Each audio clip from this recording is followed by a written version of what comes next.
Minority workers are underrepresented in Scotland's public sector, and as Sarwar for the third time has warned. Now, of course, without having to go any further down this page, which I will, but if Scotland's minority population makes up a measly 4%, let's just say for argument's sake about 2% out of that 4% are of working age, then it would stand to reason that the chances of a black man or woman getting to the top of the career ladder in their specific field would be absolutely minuscule in comparison to their quote-unquote white counterparts, purely for the fact that they really are a minority in this country. For every one black person that may work in Tesco's, there's about 50 white people that work in Tesco's, so the chances of that black person getting to become the Tesco manager over that 50 white people is reduced drastically. But of course, that doesn't wash with the lefties of the Scottish Parliament. Oh no, every single time there's not enough representation, it has to be because of racism, bias, discrimination, marginalisation, because they're all oppressed minorities, and the white Scottish man is an evil piece of excrement that needs to be dealt with by any means necessary. So of course, an asshole Sarwar is warning us, and instead of just coming out and saying, I'd like to see more black people or more ethnic minorities in specific job roles, he needs to try to tug at the heartstrings, and it's a common theme whenever people like this try to come away with things like this. Where he goes on to say, speaking at the BAME Into Leadership conference today, run by Holyrood's parent company, Sarwar will warn that with non-white people making up around 4% of the Scottish population, minority workers are chronically underrepresented. Well, you just explained why they're underrepresented. So this really should not lead on to what he goes on to say, how it has to be because of all the evils in this world. They're 4% of the population, so naturally they're going to be quote-unquote underrepresented. And of course this word representation, is getting thrown about too often now. In other words, it seems to be getting redefined in the modern day. Just because there's not enough black people in specific job roles in comparison to how many of them there are in the overall population doesn't mean anything other than what it is. There doesn't have to be a specific amount of black people because there's a specific amount of black people in the population. It's just fucking bullshit. Since when was that ever a rule of life that needed to be applied and followed and obeyed? Anyway, the research found that there are 10 ethnic minority civil servants at the senior level, while the percentage of non-white employees is below 1% in 21 local authority areas, with the proportion falling to 0.1% in some instances. Launching the findings with a call for audit of senior, managerial or leadership roles across the public sector, Sarwar said, greater diversity doesn't mean a more representative workforce. It also means a more informed workforce that influences mainstream decision making. Alright, discrimination is more than just abuse or threats. It also impacts on life chances and outcomes, including people not getting jobs or missing out on promotion. Again, I go back to my point about Tesco's, for example. If there's 50 white people at Tesco's and one black person, and everybody knows that there's a promotion on the horizon for somebody, the chances of that black person getting that promotion are drastically reduced because there's one of them for 50 others. But of course, that doesn't wash with an asshole Sarwar. He likes to proclaim that of course it's got something to do with discrimination, like he says right there. It's discrimination if black people don't get promoted and they're missing out on jobs and they're not getting promoted, have to be because of discrimination. And why would these people come to that sort of assumption? Because of people like an asshole Sarwar. See, it's a vicious circle. These lefty politicians spew out bullshit in order to poison society and make all the little oppressed, marginalised minorities feel like they are victims. And then of course, when things don't go their way, that reaffirms the belief that they're victims. Then of course, they'll vote for lefty politicians who will claim that they will solve all of these inequalities that these people are victims of. But it never fucking happens because they don't exist. How can you fix something that doesn't exist? Anyway, the work found that just 3.3% of NHS employees 1% of Police Scotland officers and police staff, and 3.2% of board members are non-white. This research is just a starting point, and there needs to be a full audit of senior managerial or leadership roles. One mechanism that employers can put in place to help address the workforce gap is to include a requirement for at least one BAME candidate. Here we go. Where at least one has applied to be shortlisted for an interview for a vacancy. This will not automatically mean that more BAME people will be appointed, but it will at least increase the likelihood of it happening. So what? Black people get to apply for a job the same as everybody else. Then, because they're black, they also get shortlisted for an interview. So technically, the chances of them being interviewed has now doubled. Whereas everybody else, they just send in a CV, and if they get called in for an interview, they get called in for an interview. So they've got one chance to be interviewed, but now all of a sudden BAME, just by being black or ethnic minorities, get two chances, potentially. Because not only, as I say, will they have the same chance as everybody else to be interviewed, but now they've got that little quota system to aim for. That's fair. It would only be fair and required and necessary if it was, in fact, to combat real issues in society. But just because they make up a minuscule minority in this fucking population, thus leading to them not being quote-unquote represented enough, that does not justify rolling out bullshit quota systems and diversity and inclusive measures. Scotland is the only country in the UK with a statutory gender representation objective for public boards, and that is a principle which could also be applied to BAME representation. And I would welcome talks with the Scottish Government. Oh, great.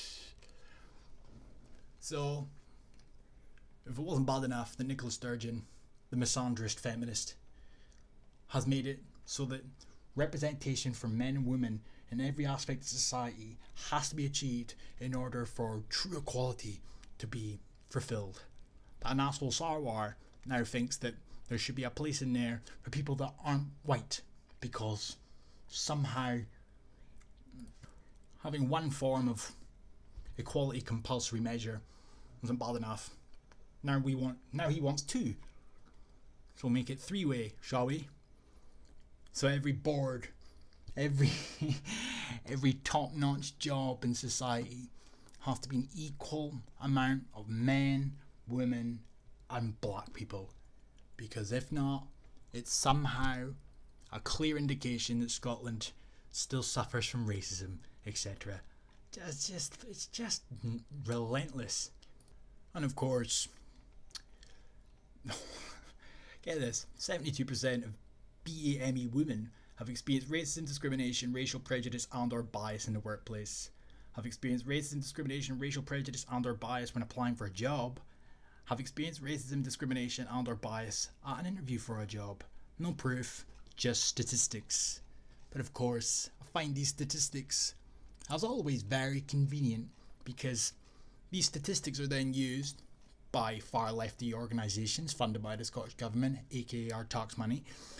These lefty organisations will use these plights and these so-called experiences and stories as a means to pass the bullshit that they clearly have premeditated. And it's the same every single time in every single country that these people are able to start doing what they're doing. I mean, some of the things that they come away with that black people in this country have supposedly experienced, I can't help but be a bit sceptical of. I didn't realise there was such an issue with black people in society. Now all of a sudden, we've got the virtue signalling assholes speaking on their behalf in order to get them more representation and probably revamped hate crime laws and words to that effect. Quota systems will be rolled out because apparently they're not visible. Research on black and minority ethnic women's experiences of employment in Scotland. And of course, what do they mean by still not visible and discrimination, etc.? The Scottish Government, of course, is taking a number of actions to advance race equality. Race equality. It's fucking Scotland. It's not the Bronx. It's not Detroit. It's not Chicago. It's Scotland. Race equality. You see what I mean? They're just pandering at this point. Virtue signaling, victim complex pandering bastards that don't really give a shit about these people because there's not enough of them for them to give a shit about, for one. But second of all, they're just making up bullshit at this point. It goes on to say here, almost 42% reported experienced bullying, harassment, or victimization. More than half did not report it to their employer. Oh, likely story. And of those who did, less than a quarter were satisfied with how their complaint was handled. They never specify on what these things entail. They just use the buzzwords. So we don't know. And of course it says here, Anne Ritchie, executive director of Close the Gap, said this research sets out the grim reality for BAME women as they face everyday racism and sexism in Scotland's workplaces.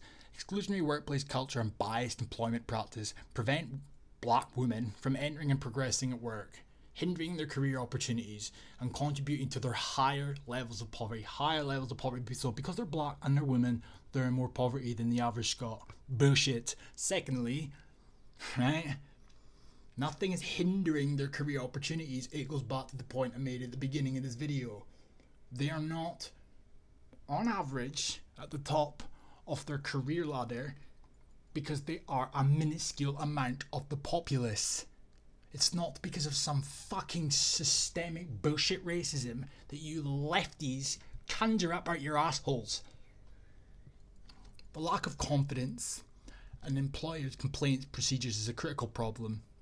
We need to see strong leadership from employers on tackling discrimination and implicit bias, and systems put in place to meaningful address concerns about racism. And why are they using the word racism? Because they're not represented enough. So this is what they're doing. So it's gender inequality when women aren't represented enough, and it's racism when black people aren't represented enough. It's a fucking joke. Jamie Hepburn, Minister for Fair Work and Skills, responded, "We believe individuals from different ethnic backgrounds enrich socially, culturally and economically. Scottish Government has taken a number of actions to advance race equality, blah blah blah blah blah. It must be our aim to ensure that each and every person in Scotland has the opportunity to work towards their goals and be supported towards securing fulfilling meaningful employment." Jesus Christ. Why don't you sort out the fucking epidemic of part-time work and the rise in zero-hour contracts that you seem to conveniently disregard when you brag about the record low unemployment levels? And for every one black person that seems to be stuck in that sort of poverty-ridden element of life, how many white Scots coexist in that same area of life? But of course, they've got white privilege, am I right? They don't need pandering and bullshit from short-haired blue bald feminists to do the talking for them. No, because we're not oppressed, we're not marginalised, we're not minorities, we're not we've got our own representation. These people don't. Now, Close the Gap don't just pander on behalf of people that aren't white. They're also avid feminists or campaign to achieve true equality for the genders. And of course, they believe that somehow domestic violence clearly indicates that women are seen as second-class citizens by the society that we live in. And they go on to say here, for example, in closing, Equalities Minister Christina McKelvey tells the Chamber violence against women comes at a true cost, affecting potential. She says she hopes what has been launched today flourishes, saying politicians across the divide are working together to see it through. McKelvey says raising awareness is important, but the society needs to stop accepting that women are subordinate to men. Oh yes, because that is why. That is fucking why domestic violence occurs. No answer to when it's the other way around. No answer to when it's two men are beating each other up or when it's two women beating each other up. Oh no. It's just men beating up women, and of course they then use this somehow, how the fuck they managed to come to the conclusion it's gender inequality, but they then use that gender inequality, supposedly, as a means to push their feminist bullshit into our academia in order to change attitudes, change that toxic masculinity from that evil little white boy. Promote gender equality to prevent violence against women. Okay, because I'm pretty sure men that are violent to their partners in the household, really do what they do because they see their partner as the unequal sex. That's why they do it. And of course, if they had sisters or female friends growing up, they probably never assaulted them, but they've chosen to assault their partner, probably because it's nothing to do with seeing women as weak, but probably because they're bullies and they see their partner as weak. But of course, one of the things that they wish to do, of course, it's all bullshit, it's excuses. Promote gender equality. Relationship between gender and violence is complex, oh yes. School initiatives are well placed to prevent violence. School-based programs can address gender norms and attitudes before they become deeply ingrained in children and youth. And of course, my favourite, it can empower women and engage with men. Media can alter gender norms and promote women's rights. No men's rights, now fuck that. And it's all about empowering women and making boys, men, as weak as fucking possible while vilifying them at every possible turn because it's commonplace now in Leftyville. Anyway, this video is far too long and I had an absolute fuck ton more to talk about, but I really have digressed somewhat, but it's a video in itself nonetheless, so peace.